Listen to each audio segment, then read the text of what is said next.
My dudes, get your lubes. I'm pretty sure you guys already know, but I'm a huge fan of Final Fantasy VII. And when I say fan, I'm talking real sweat levels here. The game originally launched in 1997, and moving from the Super Nintendo and Genesis to full 3D was such a huge jump in gaming at the time, it blew the mind of every kid back in the day. On top of that, this is one of the first games for many people that showed games could be a well-written form of media that rival movies. You guys might find it cheesy, but this game impacted me so much that it inspired me to learn fluent Weebanese and move to Japan. 本当にそれだけ？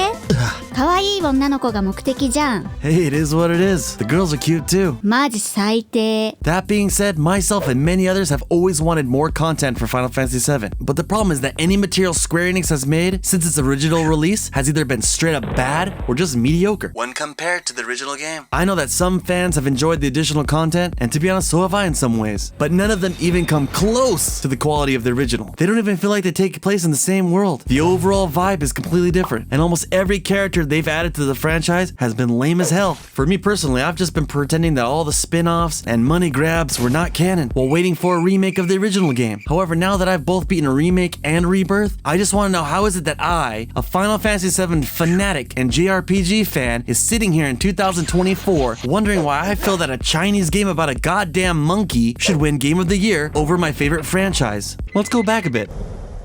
We all know that the downfall of Squaresoft started when they merged with Enix, creating SquareEnix in 2003. And I could not fit all of the poor decision making they've made over the years in this video, but it really doesn't matter. Let's just focus on Final Fantasy VII. They know that it's a money printing machine, so they tried to pump out as much content as possible to boost their stocks, which led to a drop in quality. It started in 2005 when we got Advent Children. Visually, it's badass, but let's be honest, the writing sucks. And the movie started this lame, floaty, over-stylized combat shit, and I'm just not a fan of it. It also depicts Cloud as some emo, kind of like how he was in the beginning of the original game, basically canceling out all of the growth that he went through. Then we got Dirge's Cerberus in 2006. But yeah, we don't talk about Dirty Dirge. This isn't how it was supposed to be. I made too many mistakes. Just take a look at some of the characters. Does this look like Final Fantasy VII to you? This game was just a flat-out cash grab to take advantage of the popularity of Vincent and just ended up damaging the IP. Yet for some reason, they decided to keep this story canon. The only title that most Final Fantasy VII fans can agree on is good is Crisis Core, which was released in 2007. For me personally, I don't really like it, except for a few scenes. The ending FMV is up there for one of the coolest scenes we've ever gotten outside of the main game. The main issue, as always, is the writing, and the voice actors are terrible. No way.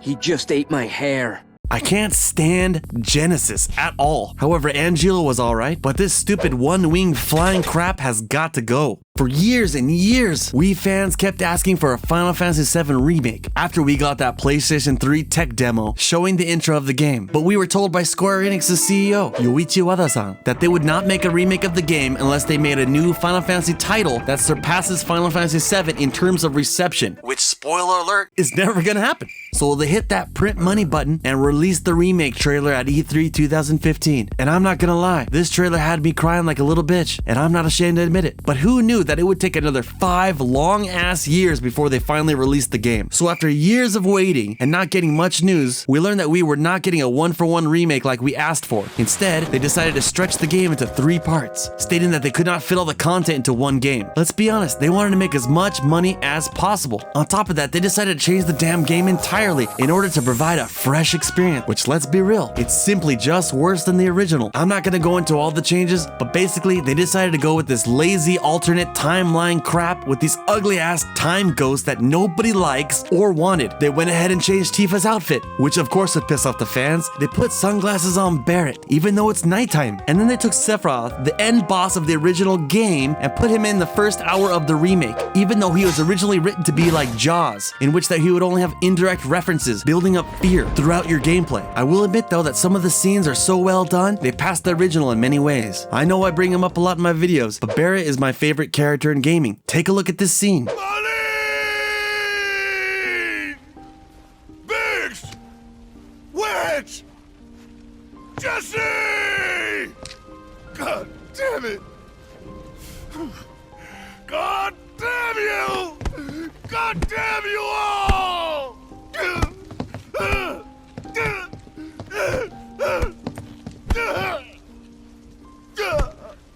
This shit tore me up. Now I could go on and on about the remake, but let's move on to Rebirth, which like the remake was well received and is a great game overall, but I have a ton of issues with it. I think that this is the first time I've ever played a game and thought, wow, this game has too much fucking content. I did all the quests around Calm, Junon, and the Costa del Sol areas, but by the time I got the Golden Saucer, I was burnt out. And also, I can't stand this kid Chadley with his VR bullshit. Unfortunate that you were unable to assist me with my research. Shut the hell up! Where'd you go, Psycho Boy? I wanted to destroy a bad decision. They also throw in a ton of characters from the other games that I just don't care about. I don't care about this dude. I don't care about these chicks. They don't need to be here. They were not in the original game. I got to the point that all I wanted to do was finish the story and play what I considered to be the best addition to the game, Queen's Blood. They went ahead and also ruined one of the best scenes of the original game between Dine and Barrett. In the original, Dine ended up unliving himself off the cliff here, but they chose not to respect the source material because it's controversial or whatever. So they just had him gunned down by random Shinra soldiers. Come the fuck on. Also, what the hell is this Akira shit coming out of his arms? The translation here sucks too. In the English, Dine says, "I missed you," to his deceased wife Eleanor in his head. But if you were Barrett, you would think that he said it to you. Well, check out the Japanese version. He just says, "Tadaima," which means I'm back or home to his wife, which there is no way Barrett would think that he was talking to him. This completely changes the impact of the scene between languages. Then after this whole dramatic scene, we go right into a shooting on rails boss fight with intense music. It just blows my mind that they went in this direction. And don't get me started on how they butchered Sid. I don't know who this dude is, but it's not Sid. He's not even smoking. No shit, kid. Who do you think I am? I don't know. Who? Check out his dialogue from the OG. Shut up, sit your ass down in that chair and drink your goddamn tea. And no, it's not a mistranslation. His personality is the same in the Japanese version. Which means shut up, quit whining. Guests should sit in their seat and behave. Which doesn't sound that bad, but Japanese people don't need to curse like we do, because you can be rude with just using certain grammar. This is why Sid and Barrett have so many curse words in the original translations. It's because they are so upfront and rude that's as bad as cursing to Japanese people. Look at his soft ass here. I know I came with you all this far, but I ain't about to go in there. Sorry, folks. No, don't apologize. You've done so much for us already. We'll always be grateful, Sid. Wait, don't misunderstand. You'll need a way home. So when you're ready, I'll be here. What the hell did you do? Get the hell out of here. On top of that, we don't even get to go to Rocket Town where we meet him in the original game. You just know that we are not going to get the dialogue between him and Shara in part 3. He's just so lazily put in the game with Vincent. It's like there's some meaningless NPCs. I've talked about this before, but SquareEnix has also partnered with 2 activist consultant companies such as Sweet Baby Inc., which I am sure you have all heard about by now, and another one called Hit Detection Inc., as you can see in the credits. This company is responsible for censoring a lot of content in the Silent Hill 2 remake. Just like how they changed Maria's outfit in Silent Hill, you can see how they helped add skirts and this ugly kid's frilly shit to the bathing suits here. They also covered up all the bottoms of the female NPCs with shorts and skirts, while of course letting dudes just walk around in shorts with no t-shirt on. That's how you know this crap was done by some weirdo feminists. They have no issue objectifying men like how they did with Dio here. Don't forget that they removed the famous scene where Tseng slaps the hell out of Aerith in Remake. But they had no issue with adding a scene where Scarlet is using a dude as a leg rest and having him crawling on all 4s after her. Let's be real, they would never put a female character in this position. And I'm not saying that they can't sexualize or make fun of dudes. I'm just saying that if you can allow female characters do this to men in the game, you should be able to give a little slappy slappy. Also, they seem to have no problem with lesbian NPCs slapping each other in Rebirth, because they're special, I guess. Another thing that pisses me off is the ending scene with Aerith and Sephiroth. In Rebirth, it does not show her getting stabbed. It just implies that it happened. This is just another way to not show a female character in a negative light in the game. Check out the original.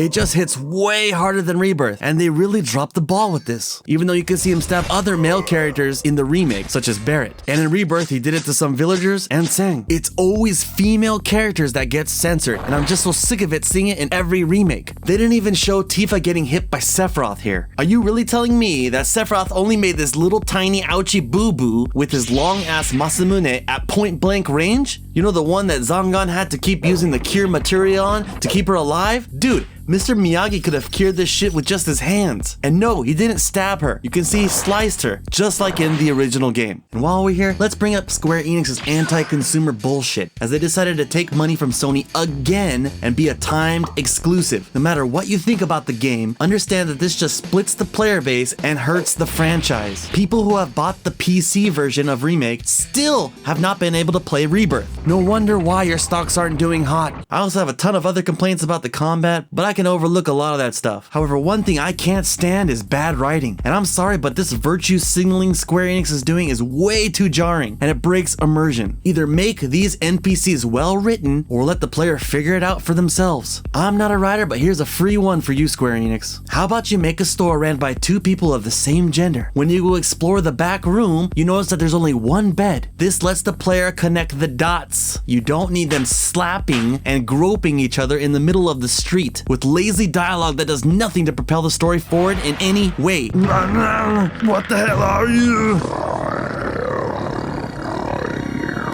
Looks like we're running out of time here, dudes. But just to let you all know, I'm still gonna play the next part, as I'm curious where they're gonna take the story. But it just sucks knowing that if we didn't have all these poor decisions, censorship, and pandering, we would have ended up with exactly what we asked for all those years ago. Just a damn remake. Peace. 急に冷たくな